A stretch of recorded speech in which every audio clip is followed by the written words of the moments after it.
একদিন এক পিপাসার্ত মুসাফির কুয়ার পাশ দিয়ে যাচ্ছিল। সেখানে এক নারী কুয়া থেকে পানি তুলছিল। সেই মুসাফির নারীকে বলল, আমাকে একটু পানি পান করাও। তখন সেই নারী মুসাফিরকে পানি পান করালো। পানি পান শেষে মুসাফির নারীকে বলল, আমাকে নারীদের চালাকি সম্পর্কে কিছু একটা বলো তো। হঠাৎ ওই নারীটি জোরে জোরে চিৎকার করে বলতে লাগলো, আমাকে বাঁচাও, আমাকে বাঁচাও। মুসাফির বলল, চুপ হয়ে যাও, নয়তো লোকজন আমাকে ভুল বুঝবে। সেই নারী নিজের উপরে পানি ছিটানো শুরু করলো এবং জোরে জোরে চিৎকার করতে থাকলো। এরই মধ্যে সেখানে লোকজন জড়ো হয়ে গেল এবং জিজ্ঞাসা করলো, কি হয়েছে? ওই নারী বলল, আমি কুয়াতে পড়ে গিয়েছিলাম, এই লোক আমাকে কুয়া থেকে উদ্ধার করেছে। তখন লোকজনেরা মুসাফিরের অনেক প্রশংসা করলো। নারী তখন মুসাফিরের কানে কানে বলল, যদি তুমি মেয়েদেরকে কষ্ট দাও তাহলে তোমার সুখ শান্তি সবকিছু সে কেড়ে নিবে, আর যদি তুমি তোমার নারীকে সুখে রাখো তাহলে সে তোমাকে মৃত্যুর দুয়ার থেকেও বাঁচিয়ে।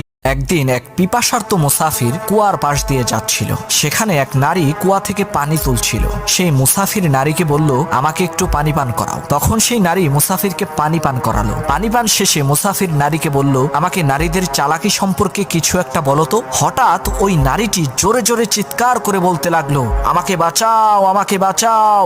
মুসাফির বলল, চুপ হয়ে যাও, নয়তো লোকজন আমাকে ভুল বুঝবে। সেই নারী নিজের উপরে পানি ছিটানো শুরু করলো এবং জোরে জোরে চিৎকার করতে থাকলো। এরই মধ্যে সেখানে লোকজন জড়ো হয়ে গেল এবং জিজ্ঞাসা করলো, কি হয়েছে? ওই নারী বলল, আমি কুয়াতে পড়ে গিয়েছিলাম, এই লোক আমাকে কুয়া থেকে উদ্ধার করেছে। তখন লোকজনেরা মুসাফিরের অনেক প্রশংসা করলো। নারী তখন মুসাফিরের কানে কানে বলল, যদি তুমি মেয়েদেরকে কষ্ট দাও তাহলে তোমার সুখ শান্তি সবকিছু সে কেড়ে নিবে, আর যদি তুমি তোমার নারীকে সুখে রাখো তাহলে সে তোমাকে মৃত্যুর দুয়ার থেকেও বাঁচিয়ে